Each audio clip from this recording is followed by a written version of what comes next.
Hi, everyone. Today is Tuesday, November 24th, 2020. And this is Michelle Grimolia, the CEO at Woodland Pond. I just wanted to give you a relatively brief update today following yesterday's relatively bigger announcement. We are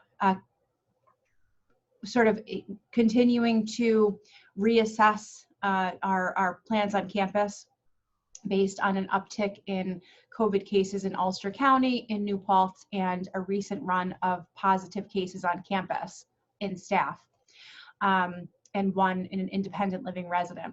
Before I go any further, I'd like to just confirm that through today, and as of the time of this broadcast, all of those that have tested positive in the last couple of weeks remain completely asymptomatic.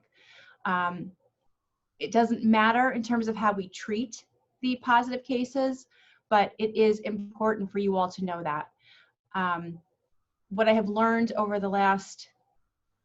through the weekend and today is that it appears that Woodland Pond may be one of the only long-term care facilities, certainly in the Hudson Valley, but maybe even in a larger circle than that is reporting publicly our positive asymptomatic cases. That was sort of eye-opening to me. My understanding was that most or all long-term care facilities or retirement communities would feel that it was prudent to share all of their test results, regardless of symptomatic staff or asymptomatic staff or any resident cases. So I just want to let you know that despite the fact that it seems like we may be the only ones that are doing this quite so transparently, we will continue to do so. We have on our website a very clear graph that explains how many positive cases we currently have. So these are people that are actively considered to be positive. And in the case of staff members, folks that have not returned to work yet, we will continue to report those numbers, and that is at our website at www.wpatnp.org.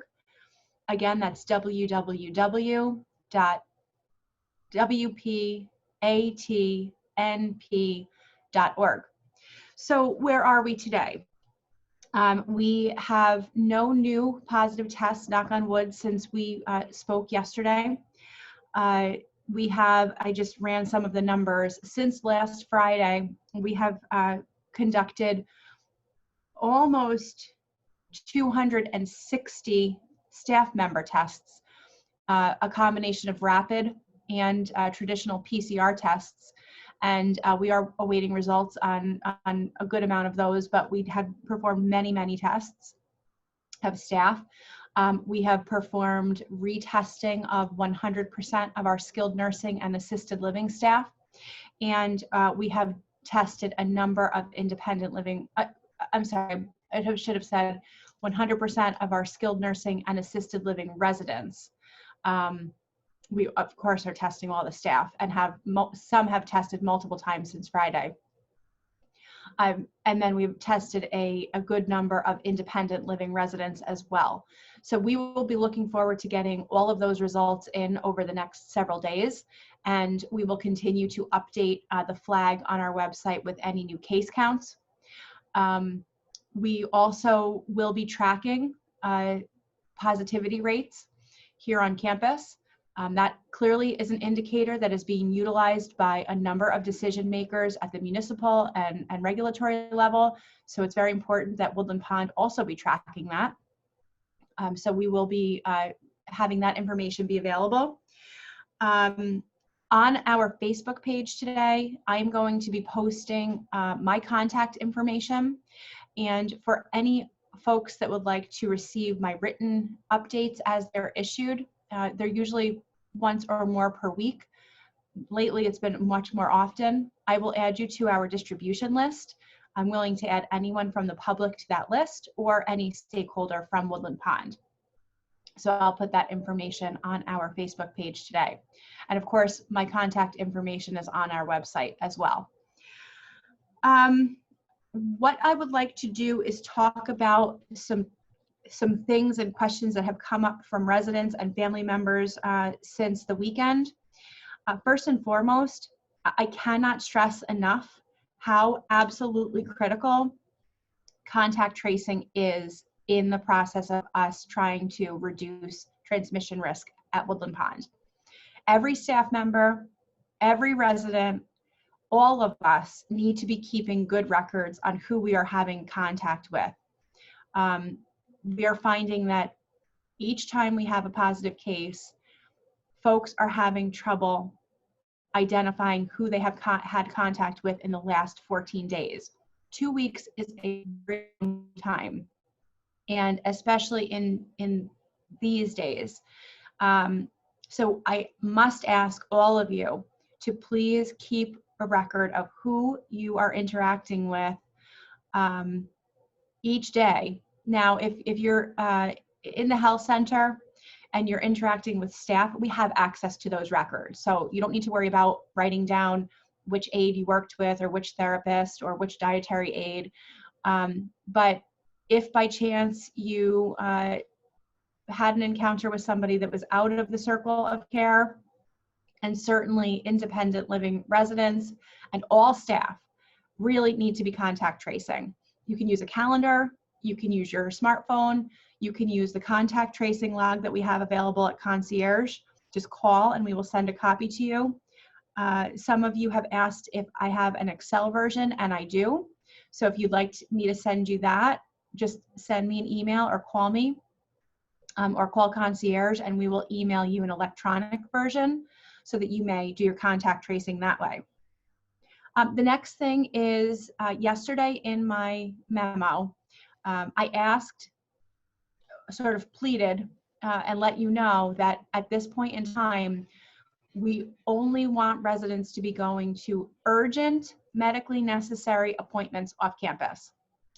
Your physicians should be directing that, but these should be for urgent matters that cannot wait the 14-day period that we are going into a pause.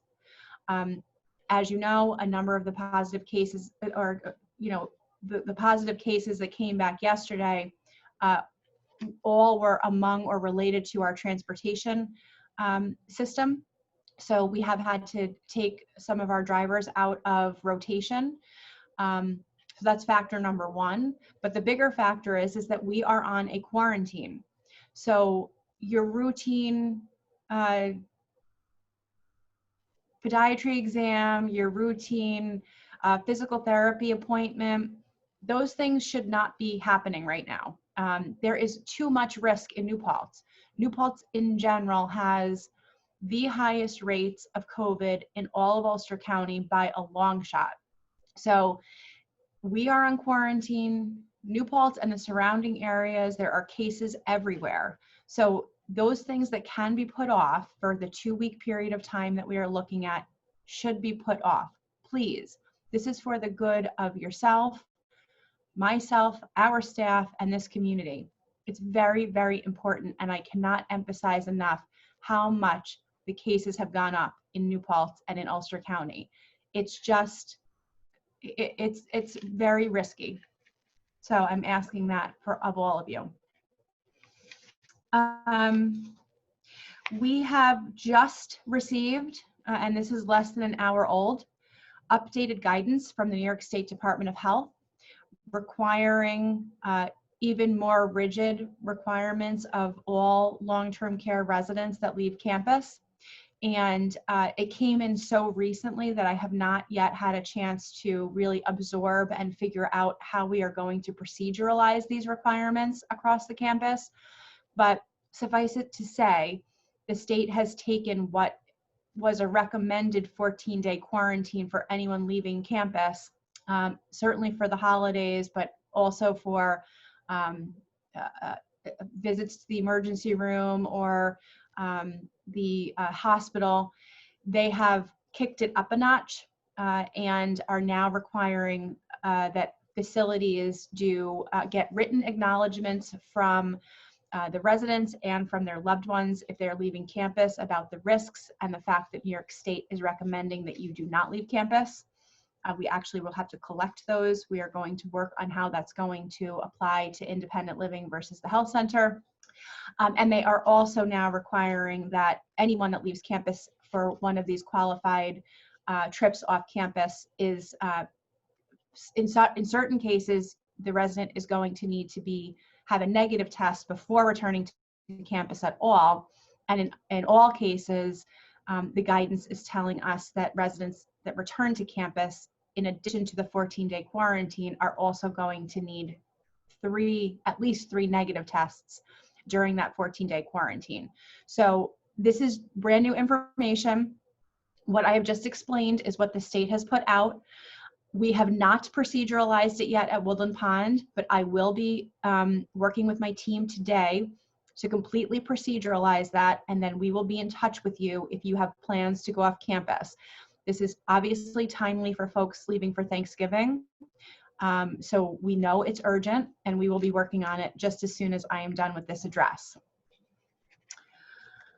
Let's see. I think that that's it for right now.